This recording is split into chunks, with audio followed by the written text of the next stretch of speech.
I'm Dan Rundy. I'm a Senior Vice President here at CSIS. This is welcome to an exit interview with my friend Susan Fine.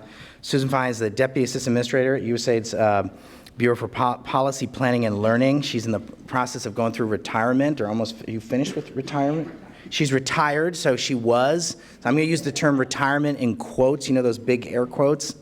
So I think Susan's known to all. I was really pleased with the RSVP turnout for this. It was over 180 people, and so I think it speaks to, you know, that Susan has a fan club, and I appreciate everybody coming after a late night last night. I know there's some baseball fans here, and I also know it's a big day, so congratulations to all us Washingtonians. But I thought it was really important that we have a conversation with Susan. I've met Susan for the first time. My first trip to Africa in 2002. She was kind enough to host me in her home. I learned a lot about AID. I learned a lot about Senegal. I learned a lot about Africa. She has really cool house guests. She had Youssou N'Dour for dinner, the famous Senegalese musician. I thought that was pretty cool. She had wonderful children. Spoke French and spoke Arabic, and just really, you know, wonderful people. And anyway. So, and she's had a really wonderful career at AID, and I thought it would be very appropriate to have her kind of help debrief us on, or kind of have an exit interview. I've done this with a number of other folks as well. So, Susan, come on up and let's have a conversation. Please welcome Susan.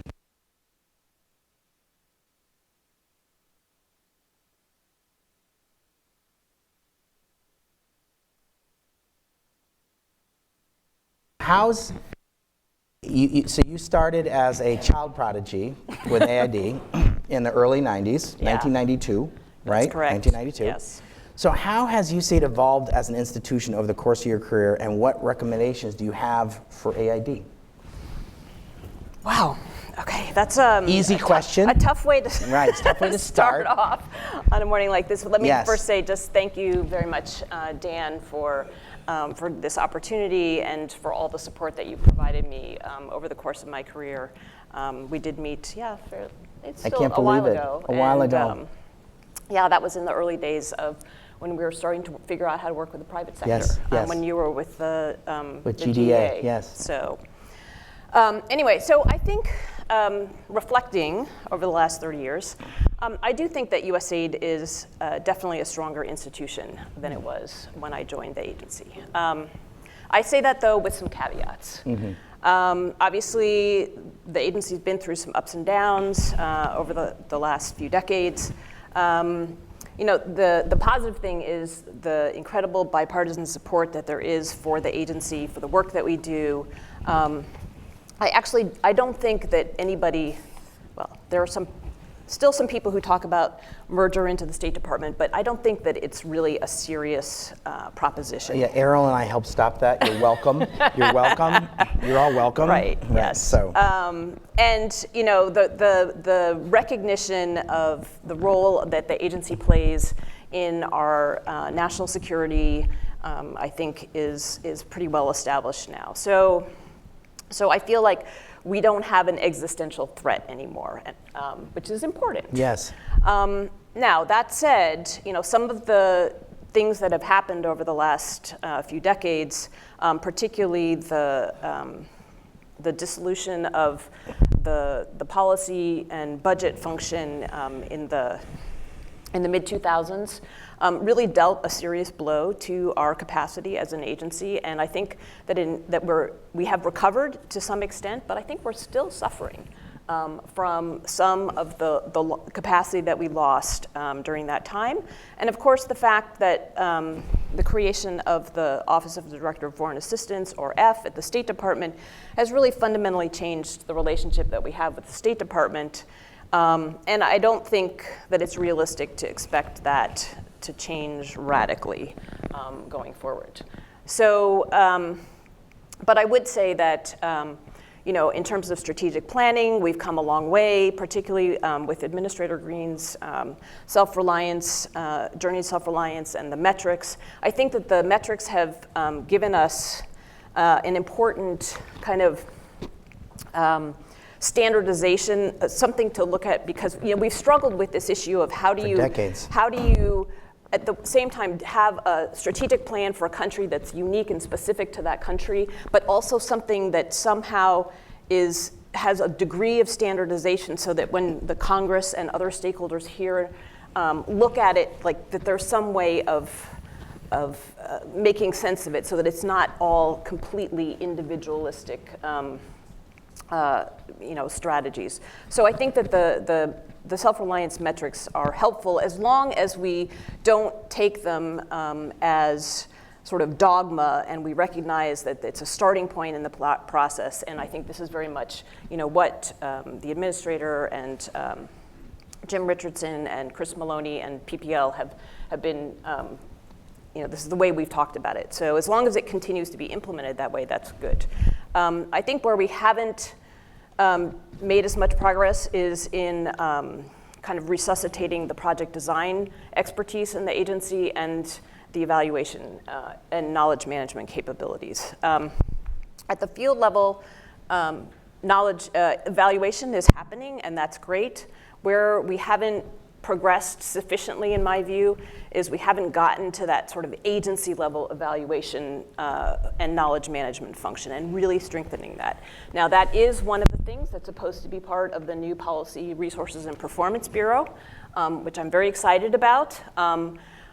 I understand that the CN still has not been lifted for that final piece of the reorganization, and so all of you who are involved in advocacy, I really hope that in your inbox. Yes, I really hope. I mean, this is such a critical piece. Looking at a couple of you who do this for a living and say, put that on your to-do list, please. Creating PRP is really a critical piece of further strengthening USAID as an agency.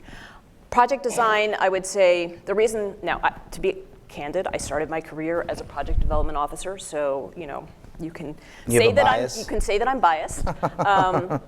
But I really do believe that project design is fundamental for so many, for just putting together and implementing development activities that produce results. And if you look at some of the reforms, like the new partnership initiative, like private sector engagement, to really operationalize those reforms, the place where you do that is when you're designing the project or the partnership. And I think that we haven't done a good enough job in really cultivating those skills in new officers as they come into the agency. And then I would say policy leadership, the US government is by far the largest provider of overseas development assistance, or ODA. We have come quite a way in terms of strengthening policy leadership. However, I think that we could do more. And I'm not just talking about the policy function within the PPL Bureau or the new Policy, Resources, and Performance Bureau. I'm talking about policy leadership sort of across the agency. We've been doing a lot, but I feel that we're punching under our weight in terms of policy leadership kind of in the international arena. So I would love to see in the next administration really making that capability even more robust, because I think that there's receptivity to it on the part of of other development actors. They want U.S. government. We need American leadership. leadership. We need American leadership. Yeah. So sort of underlying all of these functional things, I do have a concern about where we are in terms of Foreign Service staffing in particular. As I'm sure everybody is well aware, there was no hiring in 2017. There was one Foreign Service class, very small, that was brought in 2018. There's another one, very small, brought in this year. I understand that there's on the books a plan to hire 150 for next year. But that's just not keeping up with, the overall trend on Foreign Service staff is a downward trend. And I think, when I joined the agency in the 90s, We went through a similar thing in the mid-90s. There was no hiring for several years. And we are seeing the effects of that no hiring carrying through to today. Because now in missions, you're having a situation where missions are chronically understaffed. And they're always dealing with major gaps for long periods of time. It didn't used to be that way. It used to be you would have some, things would happen, you would have some gaps, but it's now become chronic.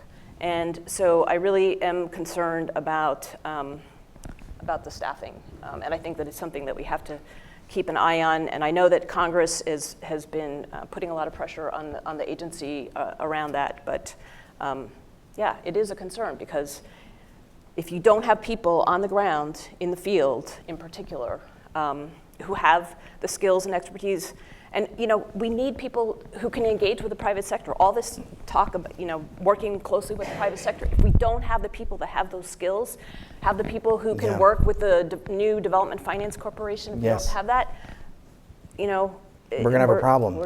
It's not going to play out the way we would like it to. I agree with that. I completely agree. I think this issue of staffing, when I was at AID, when the budgeting and planning function went to F, I thought it was as if AID got a lobotomy. And I thought it's almost like a partial or a full lobotomy. It was a terrible error. I think we've kind of gotten part of the lobotomy undone, but I think it's an error and I think also this issue of staffing, I agree with you, I think it's a problem. I also worry, I've done a number of events here on the staffing for the future of development. I have my own biases about this. I think my thesis is we've got 100 developing countries, 70 are going to go the way of South Korea. I know I'm oversimplifying, but just work with me. And then there's about 30 fragile and conflict-affected states, más o menos, and depends on which of the eight versions of fragile and conflict-affected states. We use the OECD or the World Bank, right? There's 8 of these. Yeah. But más o menos, there's 30 of these, right? We're going to be stuck with the 30. We're going to get out over the next 20 years over many of those 70, more or less. I mean, not all of them, but we're going to get out a lot of them.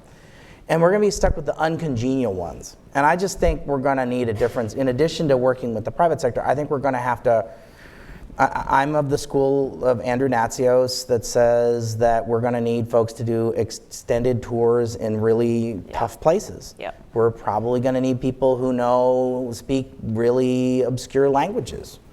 We're going to need people who are comfortable kind of sort of around the military. Now, I'm going to say something else that generally generates they don't like this, but I think we're going to need ex-military people who get exposed to development through development charm school. Now, again, many people in the development community don't like me saying that, but I just think that's the future of development. It's going to be fragile and conflict-affected states. If you look at where the poor are, most of them are going to be in these tough, awful places. So I just think we're going to have to get ahead of that. And I don't think hitting the pause button for 2 years or 3 years at a time on hiring, that's not helping. No. That's not helpful. I do think we're going to have an adult conversation about it, and maybe we're going to have to look at, the Navy SEALs do 14 years and you retire after that. Maybe we would do 2 7-year tours in some awful place and learning some oddball language where you click, your throat clicking or whatever, and you can retire after 14 years. I know some people their people's heads explode when I say this, but I think that's coming. So, and we're going to need people. Douglas North, talks about that. There's open access orders, and only a handful of countries ever achieve open access. These countries, tough places, operate on a very different kind of a logic. They're not Hamiltonian democracies. You need people who can gain trust. I think that's like a 5 or 6 year thing. There have been people in the aid system who served in Sudan or South Sudan for many years, and they were sort of more important than the U.S. ambassador. We're going to need lots of people like that.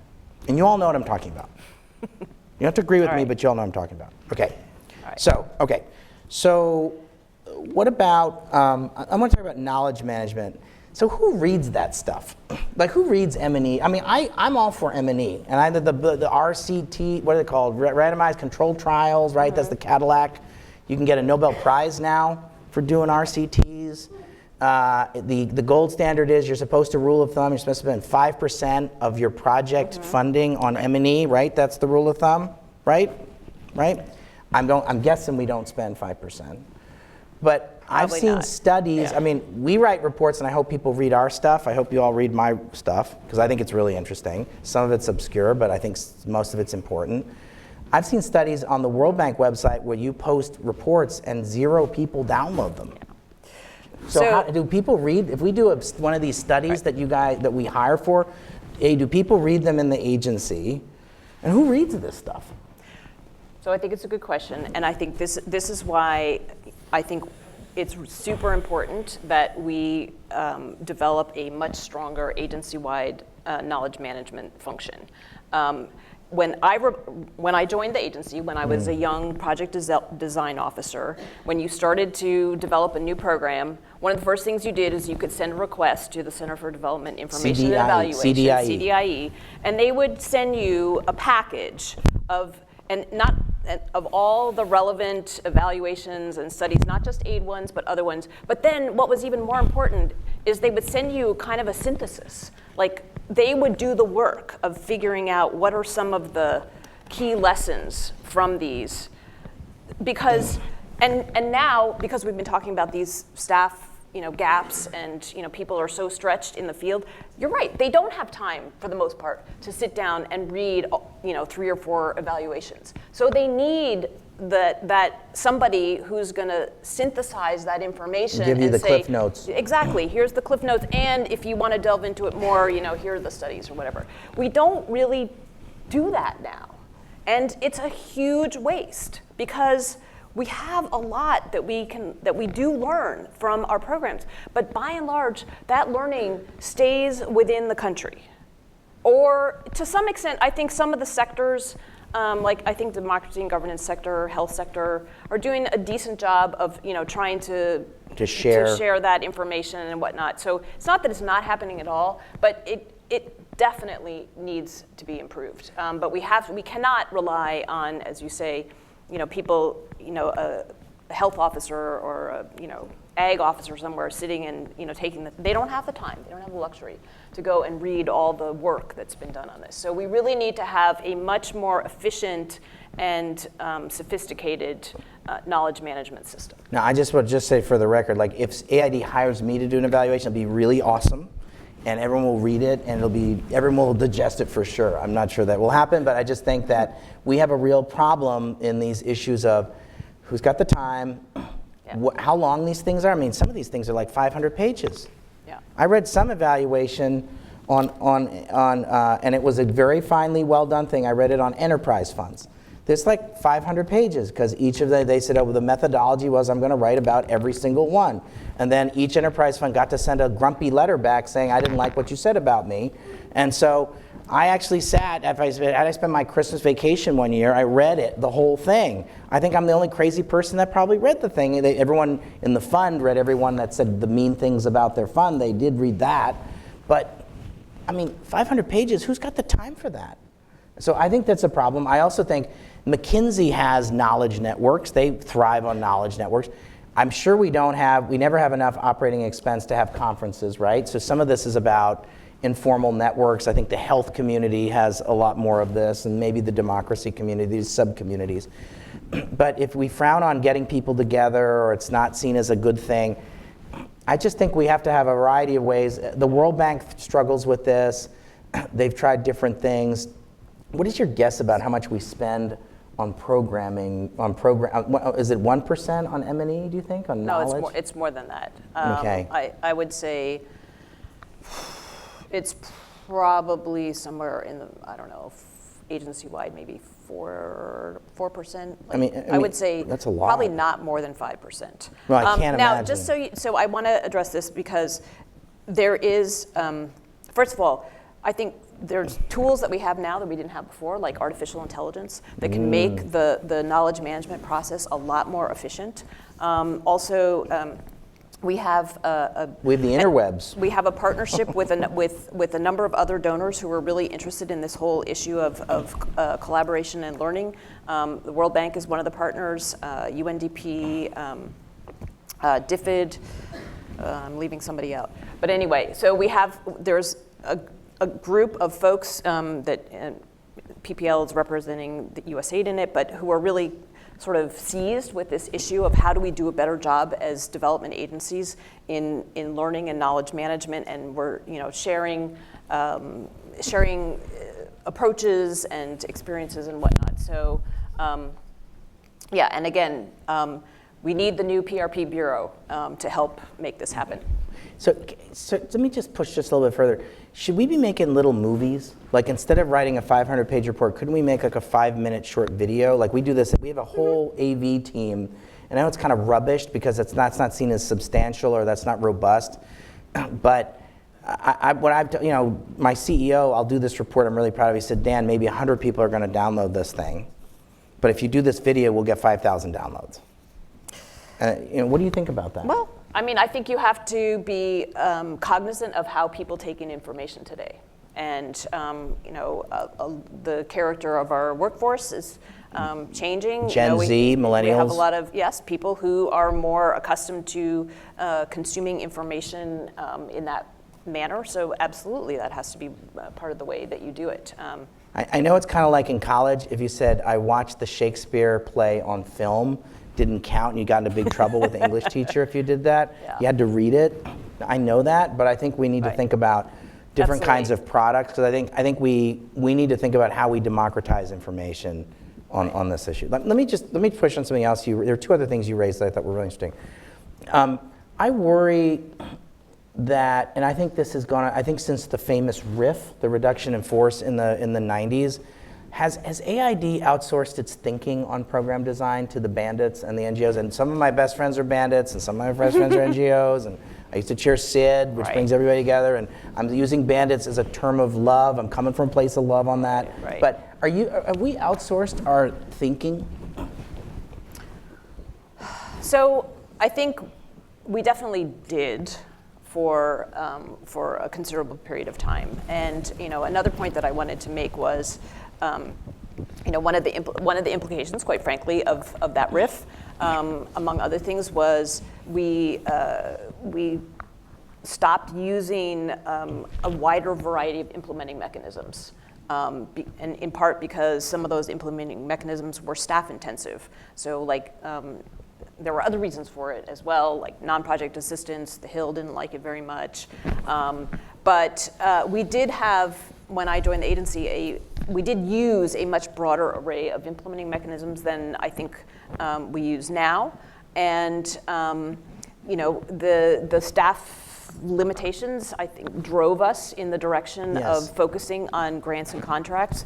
And we did do, again, it's back to the staffing, right? If you have to do a project design and you're one person in the program office and you have one person in the technical office who's available, and you need all this technical expertise and whatnot to do the design process, you have to get help. And I think we went way too far in terms of contracting it out, but I do believe that since PPL was established and we started hiring under the Development Leadership Initiative, I think, and we have a very robust suite of training on project activity design. So I think that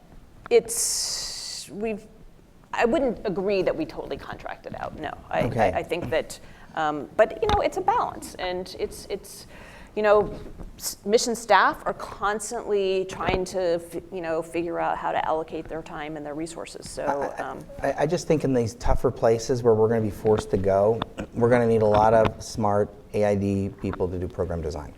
I think we're going to have very capable Foreign Service officers to do that kind of work. It can't be done by the development ecosystem, and I've written lots of nice things about the development ecosystem and saying it's a strategic asset of the United States, but ultimately this has to be an inherently government function, I think. Well, and if we want to, partnership is now really how we should be thinking about things. In fact, this is not my original idea, but I think instead of talking about projects, we should be talking about partnerships all the time. With governments or everybody in the private sector, we don't do anything by ourselves anymore. No. We're always doing it with some partners. And so we should, but to develop partnerships, you need to develop trust, right? Okay. And so you can't, and you need to develop relationships with the other, the other actors in the partnership, whether they're local or international. Often I think it's going to be a mix of those, private sector, civil society, foundations, whatever. And so you can't just bring in a consultant to build that relationship. Because to make a partnership work, a partnership is a relationship, right? You need principles to So have you've trust. got to have people who are kind of there and there on an ongoing basis to build that relationship, to build the credibility. And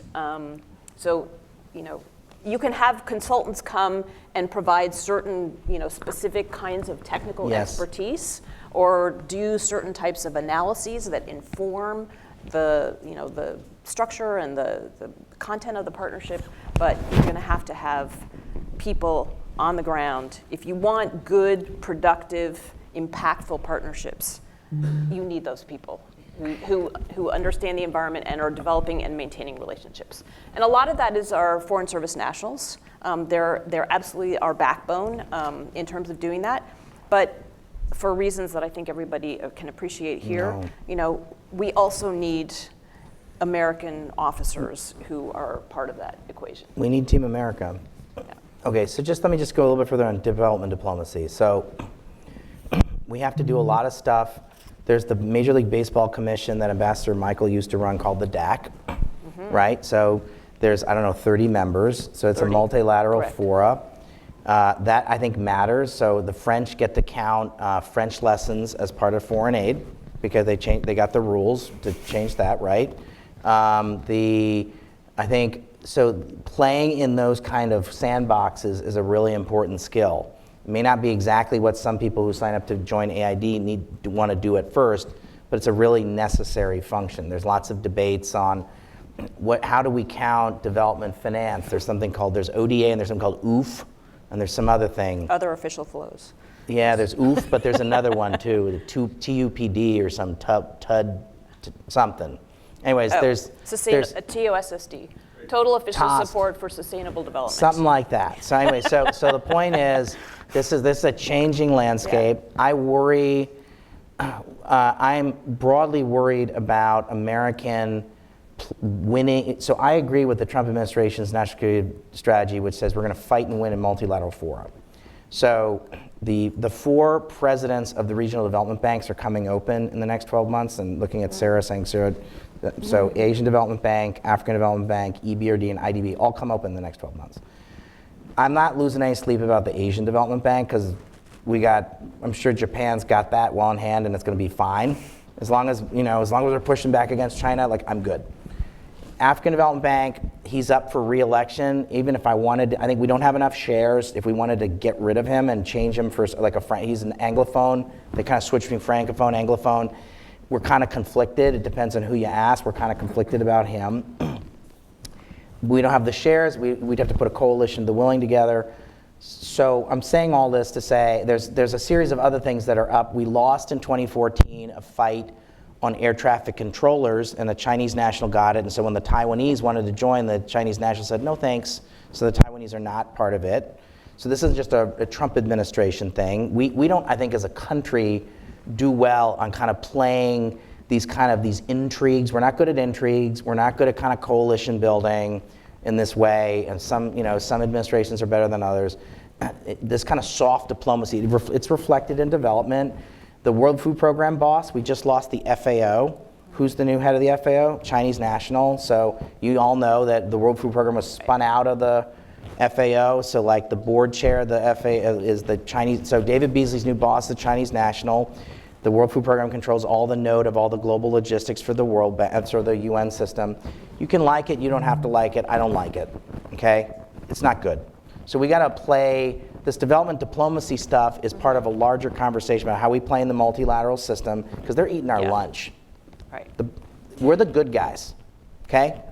They're eating our lunch. So we gotta up our game, and so a piece of the corner of this stuff is in the development space.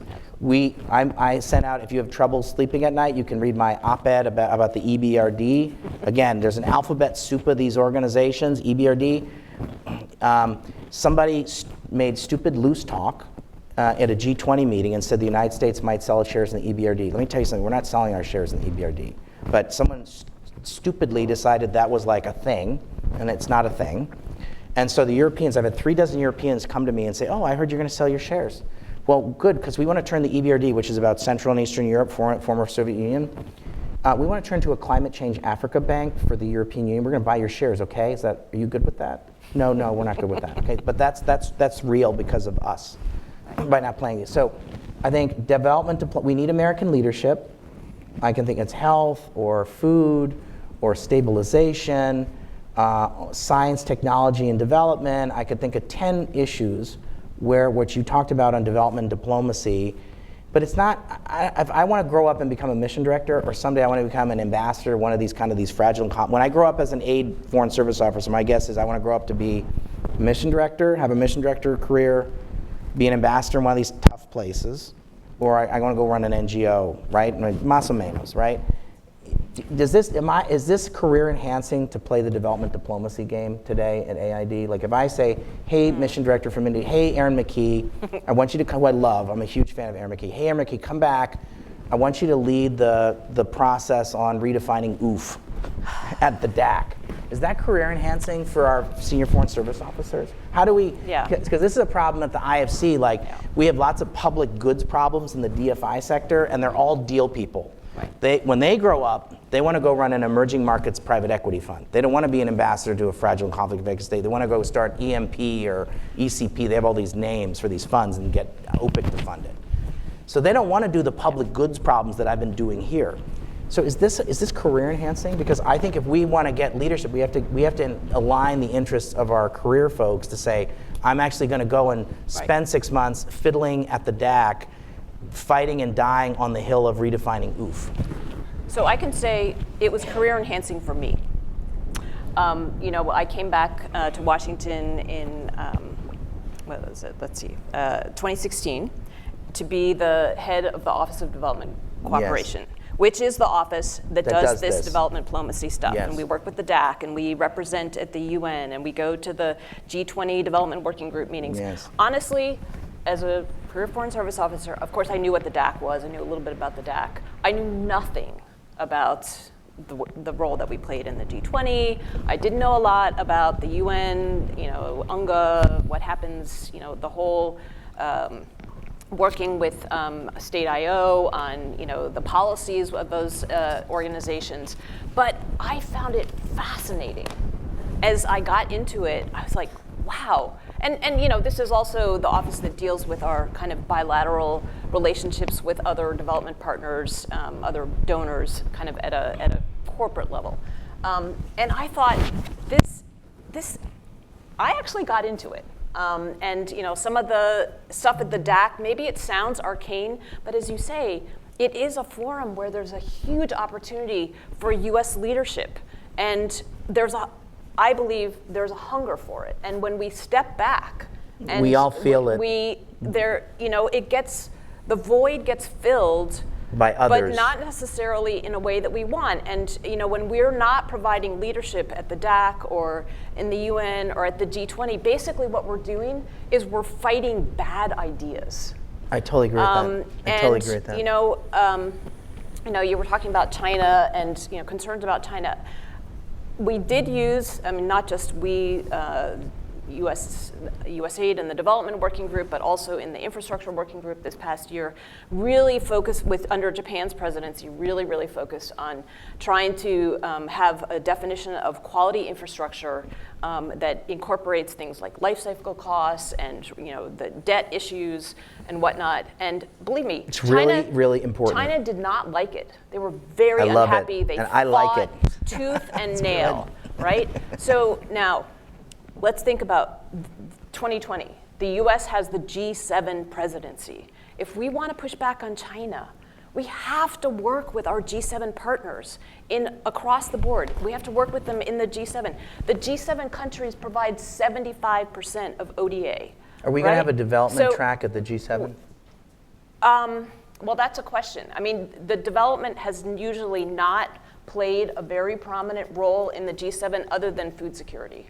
Food security has been kind of a strong suit, but there isn't a formal track for development the way there is in the G20, and I know that this worry administration is wants to have a very slimmed down agenda. I've had 3 different members of the countries from the G7 come to me and say, so how are we going to talk about these things? And I'm worried. I think it is a huge opportunity. And we've got to, if we want to be pushing back on China's approach in development, we can't do it by ourselves, even though we have the DFC now, but that's going to take a long time to get up and running. But if you think about it, Dan, look, if you take the power of the other G7 members, who some of them have really really strong development finance institutions, and there is some of this is happening. I know that the Asia Bureau and PPL and others are working with Japan, with the EU and the Europe and Eurasia Bureau on some kind of countering China type programming, although I know we don't like to say it in that way, but that's pretty much what it is. I like saying it that way.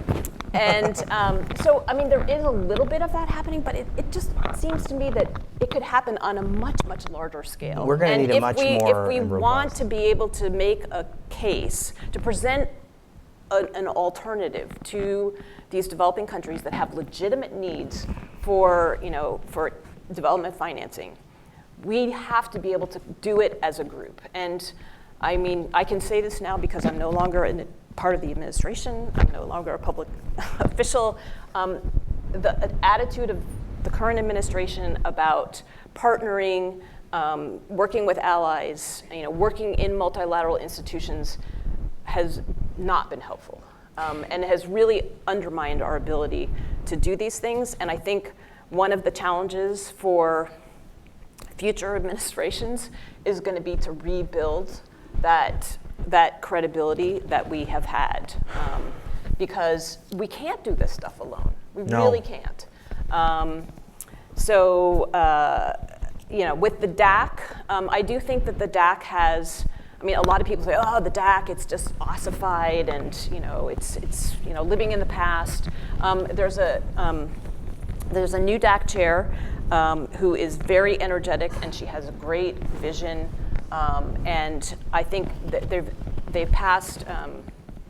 One of the most important things that they've done is they've passed or adopted the rule on the humanitarian development peace nexus, which is really charging all of the DAC members to move forward on this whole issue of the development humanitarian nexus, resilience, addressing conflict and fragility, working in a joint way.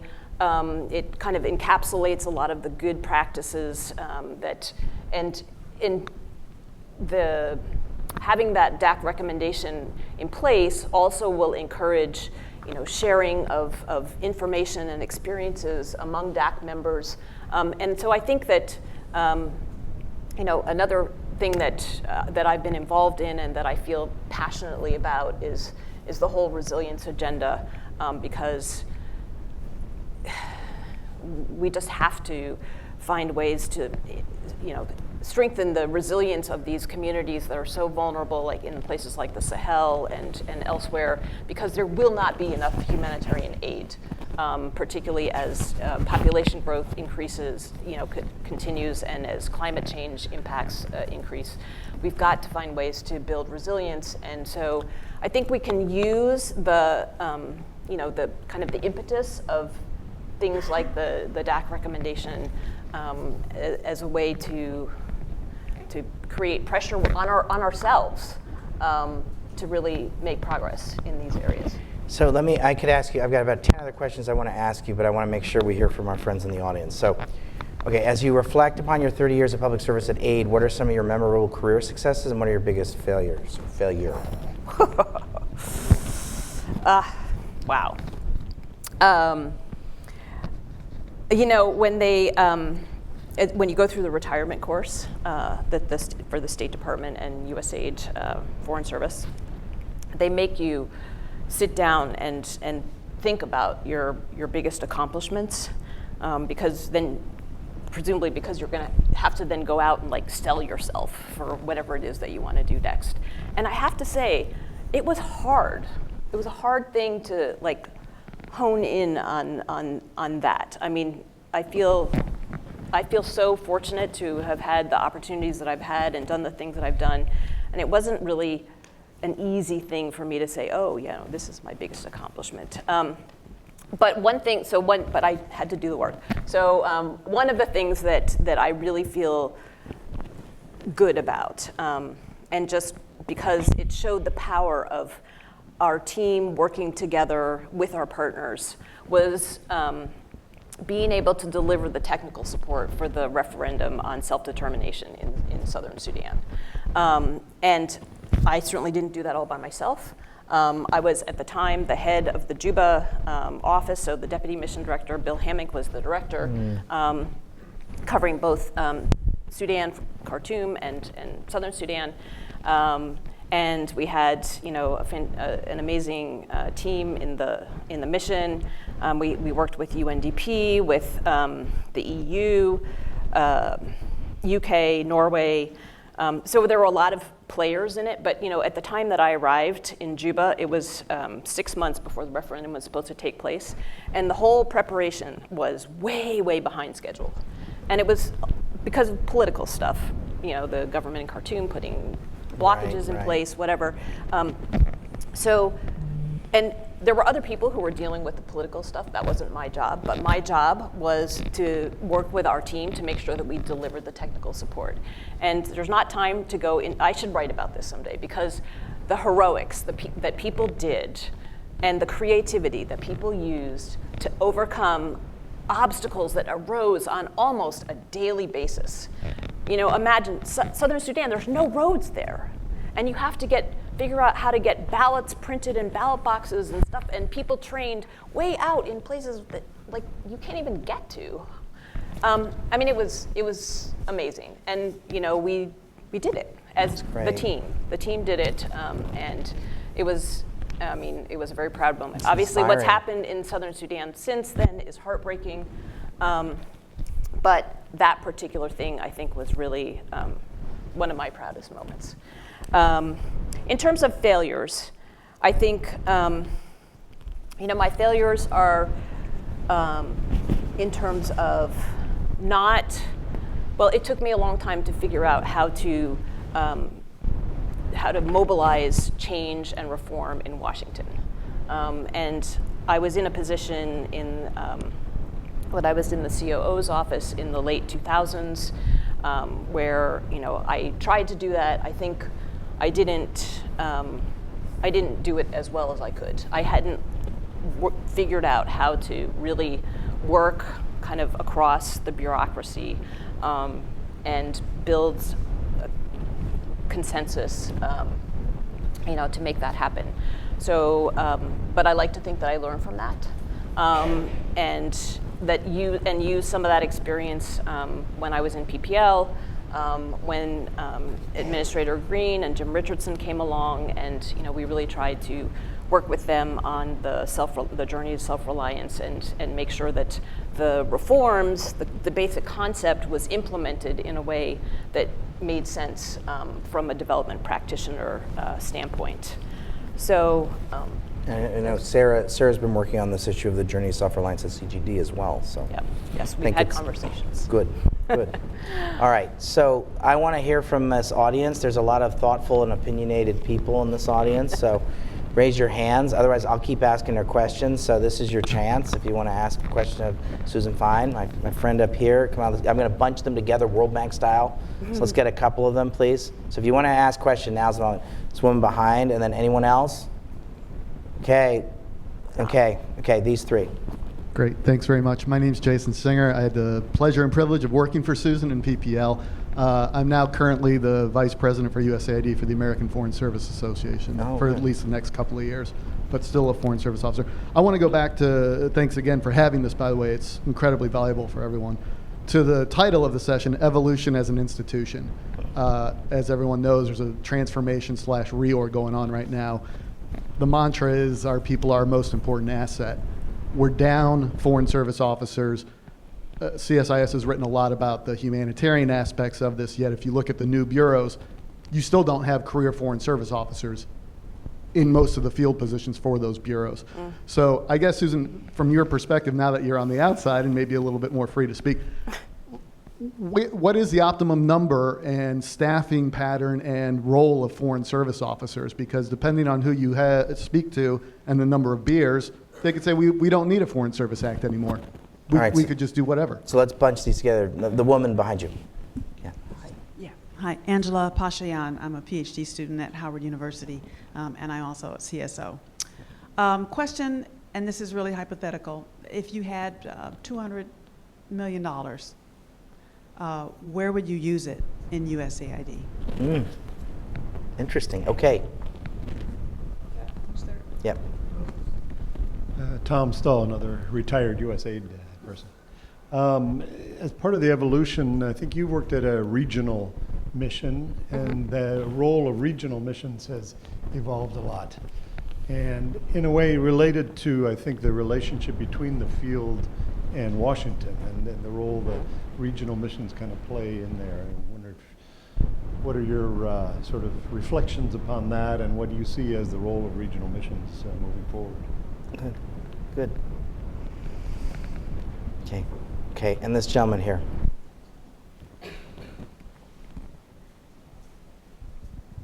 Thanks for your presentation. I was actually in your retirement class. I recently retired. I'm an engineer by training, many years overseas, and had a little bit of an interface with F. I would be curious to hear what's your take on the future evolution of how you better align the strategy and the budget of the development side with the diplomacy side, because let's be honest, they don't align, and it's the only time they ever align is if you have a good ambassador and a good mission directorate, and it's unfortunate. Wow. Pretty thoughtful questions. Good. Okay. All right. So let's see. Foreign Service officers, reorg. I have to say, well, I do believe, as I made it pretty clear, I feel quite strongly about the Policy Resources and Performance Bureau being stood up in part because I do believe that it will have an impact on better aligning strategy and budget and creating a stronger linkage between strategy, budget, and policy. And so I think that has been a weakness even since we created BRM, the budget office. And so I think that's a really pivotal piece of the reorganization. I'm also really supportive of the creation of the Bureau of Humanitarian Assistance. I think that will help with the whole resilience effort. Some of the other pieces, I guess I feel less attached to. And in terms of the question, do we need Foreign Service officers anymore? Yes. I think, now, do they necessarily need to maybe we do need to rethink the roles, and we need to think about things like tour lengths, because I agree with you that particularly in the complex environments, you actually need people to stay longer, not shorter. Yep. And how you square that with people's family situations and whatnot. It's a complex thing, and I do think that we should look into it. But for the reasons, if we're saying that really the way that we're doing development now is partnerships, then I really believe that you have to have American development professionals be part of the ecosystem that is developing and nurturing those partnerships. I mean, nothing against our Foreign Service national staff. They're amazing, right? And they have amazing local knowledge and expertise.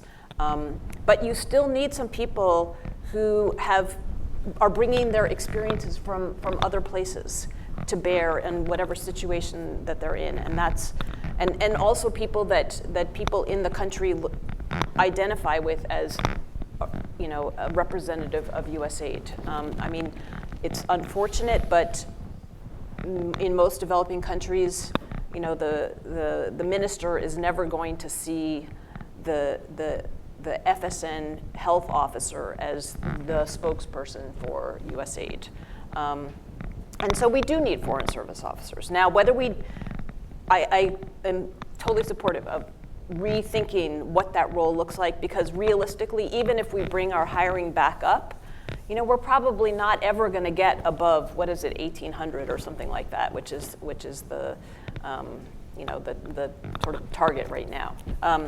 So to regional missions, I believe in regional missions. I think regional missions are important in part because they are the ones who work with regional institutions.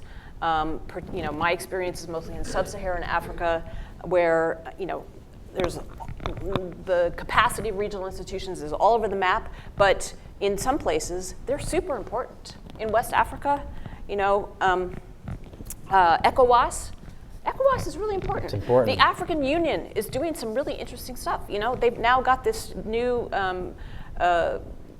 comprehensive free trade CFTA thing for Africa. We need to That's fundamentally reevaluate our relationship with Africa. And we've got to look at what are the implications of that. So, and that means working with the AU. It means working with IGAD on some of the resilience and conflict issues. So regional institutions are really important. They need a counterpart within USAID, and I think that the regional missions have developed some real expertise in working with regional institutions. And then, I do believe that that the model of, service provision to bilateral missions, I know this is an ongoing, forever debate within USAID, and sometimes it works better than others, but I don't really see us having an alternative because of the staffing situation. And then your question about how would I use $200 million? Oh boy. It would be a hard choice. I think probably my top priority would be girls' education. I just think, particularly if you look in sub-Saharan Africa, again, the region that I have done most of my field work in, if we are not able to help girls, young women, realize their potential, their economic potential, not just their economic potential, but their social potential as full, empowered citizens, then that is going to exacerbate Africa's difficulties on just a massive scale. So figuring out how do we develop girls, but also young men. I'm not going to young men are also important. Particularly in these areas where we have, violent extremism coming up. How do we build the skills and attitudes that are going to be effective for the 21st century, for a digital age in Africa? That's how I would use the money. There's going to be more. Aligning budget. Well, so here's where F could play a productive role, but it doesn't seem to, because I'm not going to get into that, but Okay. it's a challenge. What's the solution? So I'm not going to. I don't feel comfortable. I don't know enough. I haven't been involved with F so recently, so I don't really feel comfortable talking about what the solution is with respect to aligning the development and the diplomacy budget. But what I would say is, we also have a challenge in terms of aligning our development budget with the strategies that we're doing. This has been a long-standing thing, and all the earmarking of the development budget, or directing the development budget, excuse me, not earmarking.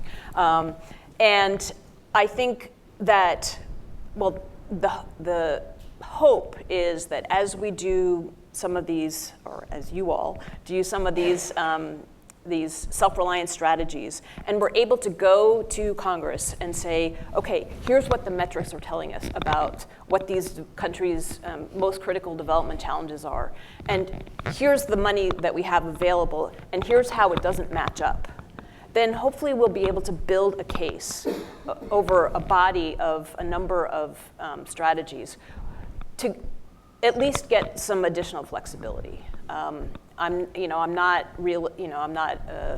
starry-eyed enough to believe that the directing is going to go completely away, but I would hope that we can build up enough evidence from the strategic planning process to be able to make a case to the Hill that they should give us, at least let us try to have some additional flexibility to orient the resources, the funds, towards the things that we are seeing are the most critical constraints in our country strategies. And and then we see what the results of that are. So give us a chance and then see how we do with it. And then if we do well, then they can give us some more flexibility. That's kind of... One can hope. That's what I think should happen. All right, please join me in thanking Susan. Thanks, Susan. Good. Thanks. Thank you all. Thank you.